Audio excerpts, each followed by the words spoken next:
विठ्ठल आपल्या भक्तांसाठी कोणतेही रूप घ्यायला आणि कोणतेही काम करायला कसा तयार असतो याची साक्ष देणारं संत सेना महाराजांची ही कथा अत्यंत भारावून टाकणारी आहे।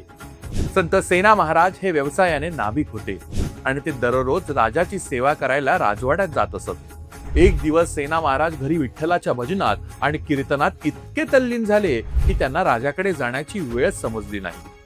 इकडे वेळेवर न गेल्याने राजा संतापेल आणि आपल्या भक्ताला शिक्षा करेल या भीतीने खुद्द विठ्ठलानेच सेना महाराजांचे रूप धारण केले आणि ते थेट राजवाड्यात पोहोचले।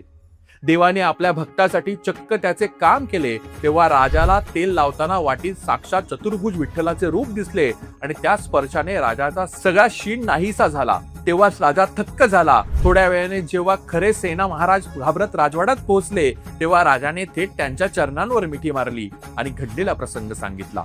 देवाला आपल्या खऱ्या भक्ताची लाज राखण्यासाठी कोणतंही काम करण्यात कमीपणा वाटत नाही हेच यातून सिद्ध होतं। अशाच वारी परंपरेतील अनोख्या कथा जाणून घेण्यासाठी पाहत रहा हेमंती साच प्रस्तुत लाऊड महाराष्ट्राची लाऊड वारी।